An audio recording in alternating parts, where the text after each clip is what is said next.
வெண்முரசு. வெய்யோன் 71. பகுதி 9. மயநீர் மாளிகை 8. வாசிப்பது சந்தீப். கதிர்மைந்தா கீழ்.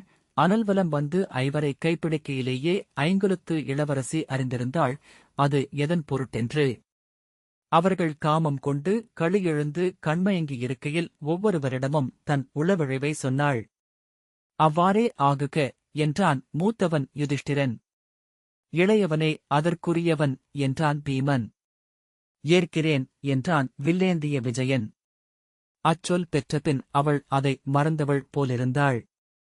அவர்கள் அதை மறந்துவிட்டனர். அஸ்தனபுரிக்கு அவர்கள் குடிவந்து குருகுலத்துப் பெருநிலம் இரண்டாகப் பிரிக்கப்பட்டு யமுனைக்கரை சதுப்பு நிலம் அவர்களுக்கு அளிக்கப்பட்டபோது உளம் மகிழ்ந்தாள். நச்சுப் பெருங்காடு அமைந்த அப்பால் நிலத்தை அவள் பெற்றுக்கொள்வாளென்று கௌரவர் எண்ணவே இல்லை. உவகையை வெளிக்காட்டாமல் அது போதும் என்று அவள் ஒப்பியபோது அரசு சூழ்தல் அறிந்தவர்கூட அவள் சித்தம் நிலையற்றதோ என்று ஐயுற்றனர். விதுரர் ஒருவரே அவள்தான் செல்லும் வழியை முன்னரே வரைந்து வைத்திருப்பவள். யமுனைக் கரையில் நாம் காணாத எதையோ அவள் கண்டிருக்கிறாள் என்றார். ஒற்றர்களை அனுப்பி அந்நிலத்தை அவள் முன்னரே அறிவாளா என்று ஆய்ந்து வரச் சொன்னார்.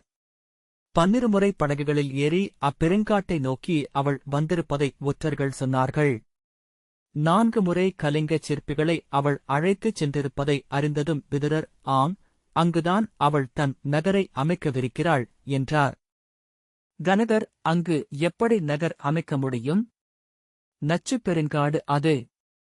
அங்கு வாழ்பவர் எவரென்றும் விளைவது எதுவென்றும் தொல்நூல்கள் கூட சொல்லவில்லை என்றார். நாம் காண்பது காட்டை மட்டுமே. அக்காடு அங்கில்லை என்று எண்ணிய பின் பாருங்கள். பெருநகரொன்று அமைவதற்கு அதைவிட பொருத்தமான இடம் ஒன்றில்லை. யமுனைக் கரையில் எழுந்த மண்குன்று. மாறாது மழை நின்று பெய்யும் மையம் அது. எனவே குளங்களையும் சோலைகளையும் அக்குன்று மேல் அமைக்க முடியும். துவாரகைக்கு இணையானதொரு பெருநகரம். துவாரகையோ ஒவ்வொரு நாளும் நீரை கீழிருந்து மேலே கொண்டு செல்கிறது. இங்கு அப்பணியை இந்திரன் ஆற்றுகிறான் என்றார் விதுரர். ஆனால் என கனகர் தொடங்க ஆம், அக்காட்டை வெல்ல இன்று மானுடரால் இயலாது என்றார் விதுரர். ஆனால் தெய்வங்களால் இயலும். அவள் ஒரு தெய்வம். பிறிதொரு போர்த் தெய்வத்தை நாடி இங்கு வந்திருக்கிறாள். அவர் சொல்வதென்ன என்று அறியாமல் கனகர் நோக்கியிருந்தார்.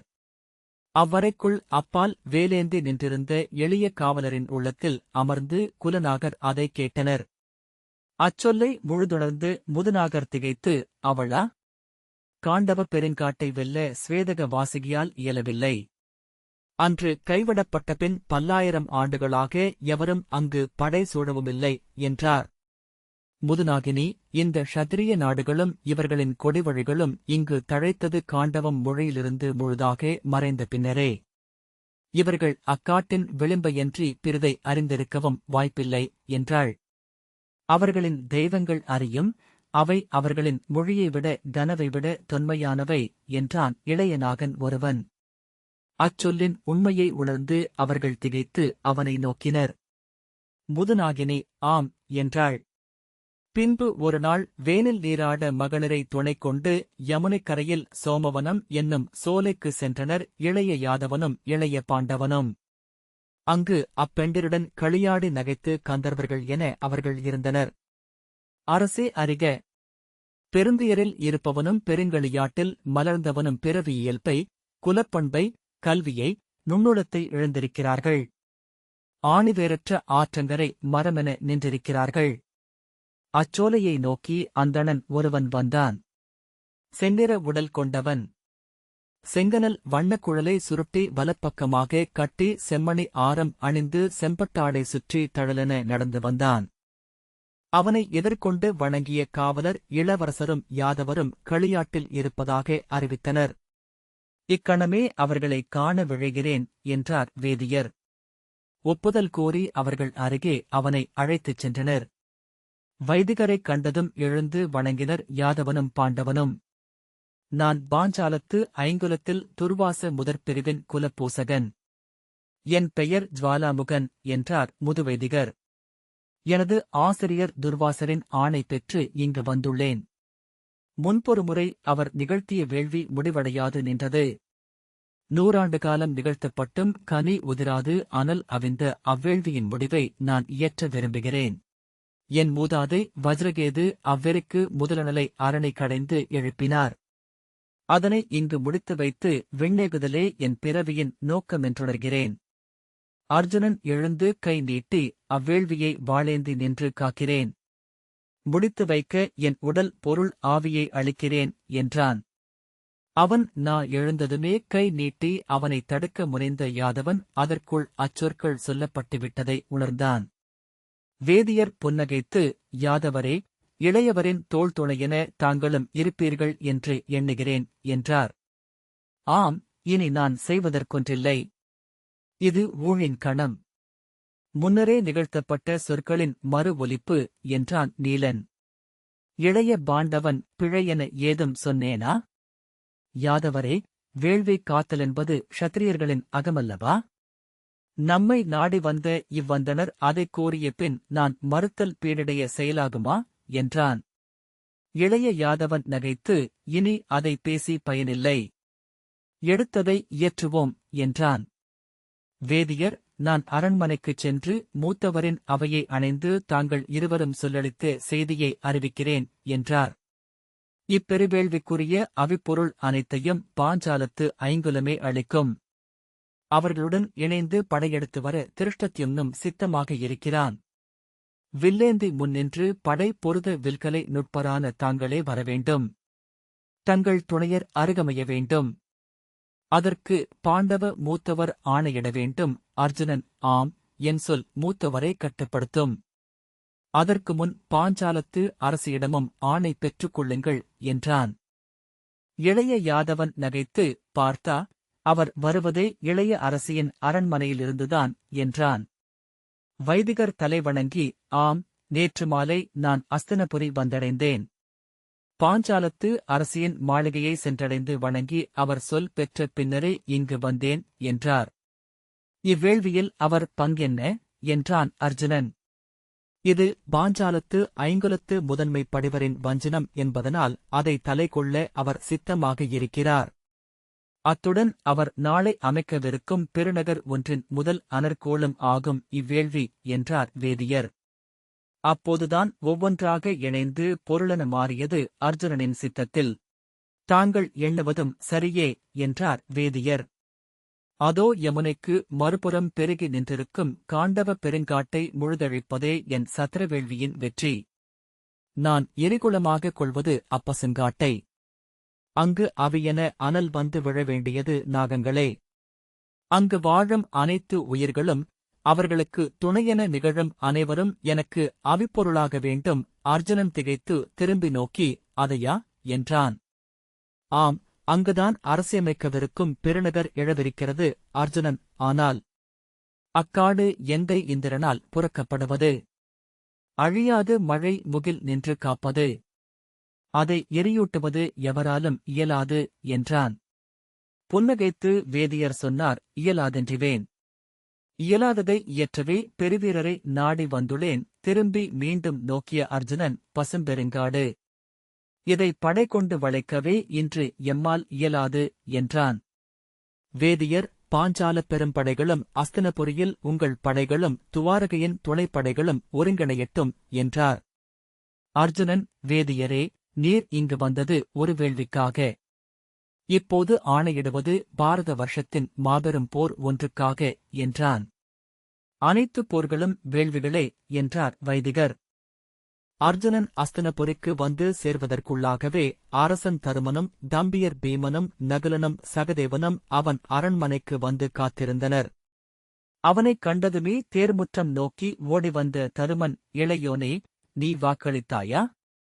காண்டவத்தின் மேல் எரிப்போர் தொடுப்பதாக வஞ்சனம் கூறிவிட்டாயா என்றான். ஆம், மூத்தவரே என்றான் அர்ஜுனன். வைதிகர் இங்கு வந்து சொன்னபோது ஒரு கணம் நான் நடுங்கிவிட்டேன். நீ அறிவாய், இன்னமும் நமது படைகள் பகுக்கப்படவில்லை. எனவே நாம் இன்னும் திருதராஷ்டிர மாமன்னரின் ஆணைக்கு கீழ் இருக்கும் கொடிகளே. இன்று ஒரு போர் தொடுப்பதற்கான உரிமை நமக்கில்லை என்றான் தருமன். நான் அதை எண்ணவில்லை. நான் இளவரசன், பாண்டுவின் மைந்தன், நான் கருதியது அதை மட்டுமே என்றான் அர்ஜுனன். தருமன், இளையோனே, இன்னமும் நாம் நாடு கொள்ளவில்லை, நகர் அடையவில்லை. என் முடி என்பது ஒரு விளையாட்டுப் பொருள் மட்டுமே. நீயோ பாரதம் கண்டதிலேயே பெரிய போர் ஒன்றுக்கு அறைகூவிவிட்டு வந்திருக்கிறாய்.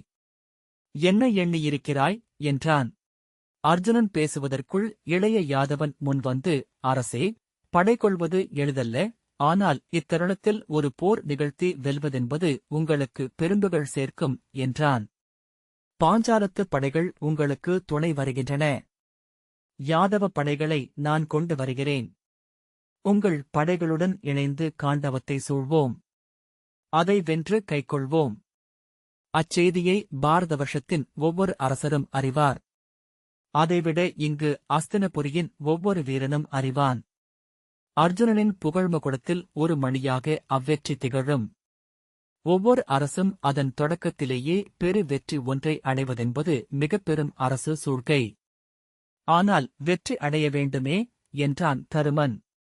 காண்டவத்தைப் பற்றி நான் நூல்கள் தோறும் தேடினேன். அங்கு என்ன உள்ளதென்று எவரும் அறியார்.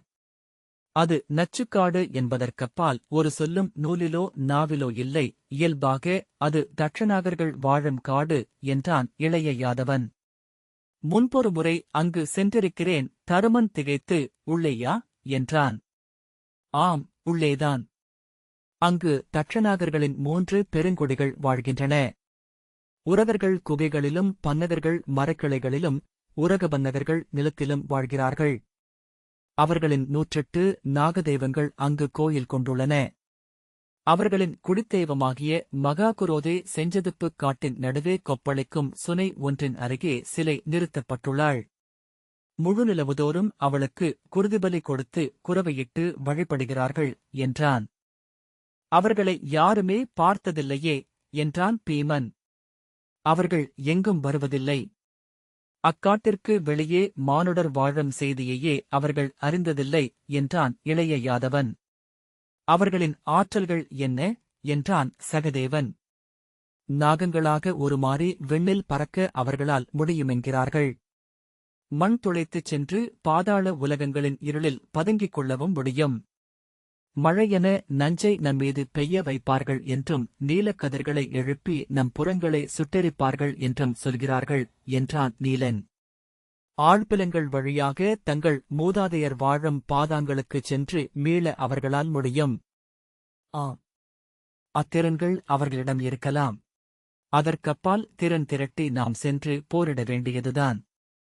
இனி எதிரியின் ஆற்றலை அஞ்சி பயனில்லை. அறைகூவிவிட்டோம். போர் எழுந்தாக வேண்டும் என்றான் பார்த்தன். சினத்துடன் இருகைகளையும் இறுகப்பற்றி பற்களைக் கடித்து, இது எவரது திட்டம் என்று நன்கறிவேன்.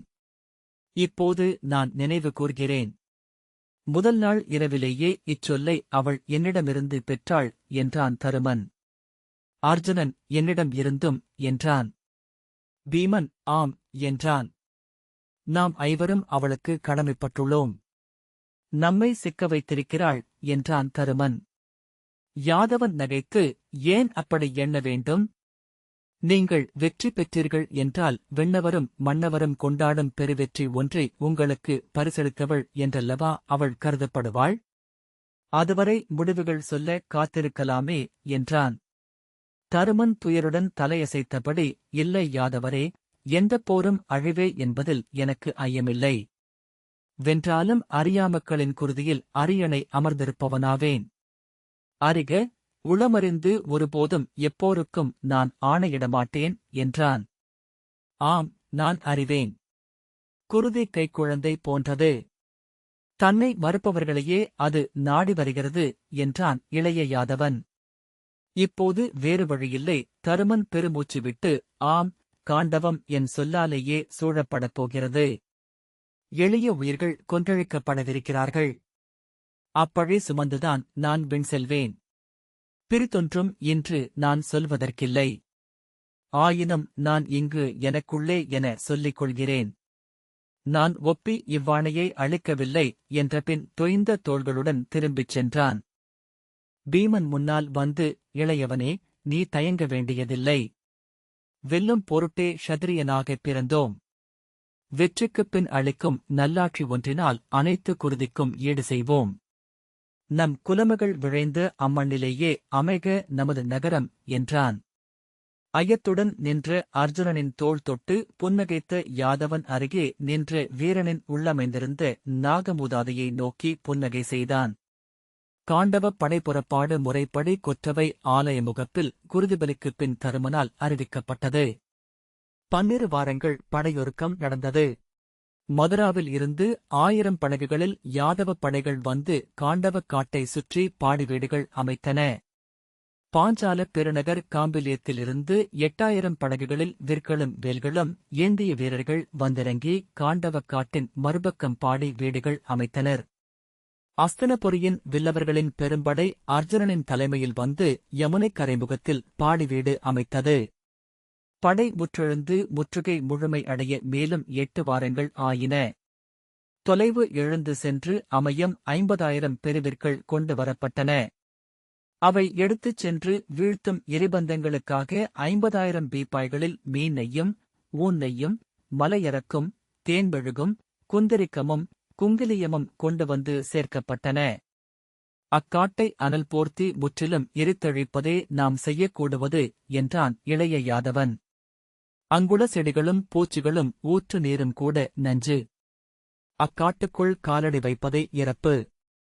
அனைத்தையும் அமுதென்று ஆக்கி உண்ணும் அனல் மட்டும் அங்கு செல்லட்டும்.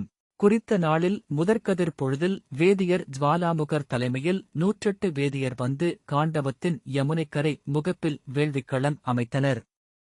எரிகுளம் அமைத்து அங்கே சமைத்து சேர்த்து வேதம் ஓதி நெய்யிட்டு எரிவளர்த்தனர்.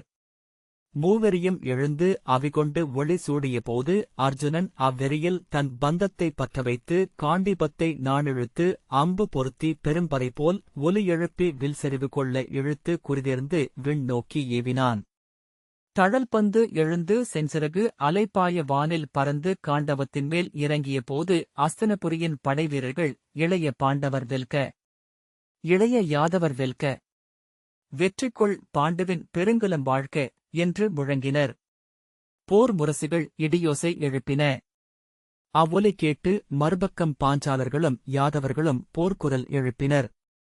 அர்ஜுனனின் அம்பு காண்டவக் காட்டில் விழுந்த மறுகணமே 4 திசைகளிலிருந்தும் 10,000 எரிபந்தங்கள் எழுந்து காண்டவத்தின் மேல் அனல் மழையென இறங்கின. 3 நாட்கள் ஒரு கணமும் குறைபடாமல் 10,000 எரிபந்தங்கள் சென்று விழுந்த பின்னும் காண்டவக்காடு பசும்பாறையால் ஆனது போல் அங்கிருந்தது.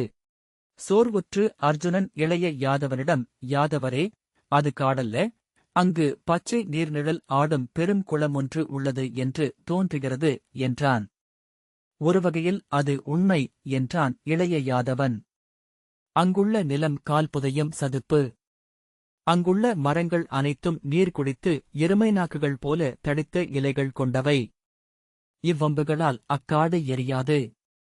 அங்குள்ளோரை அறியவே இத்தாக்குதலை நிகழ்த்த ஆணையிட்டேன் என்றபின் நகைத்து, விண்ணிலிருந்து எரிமழை பெய்வதையே அறியாது அங்கு வாழ்கிறார்கள்.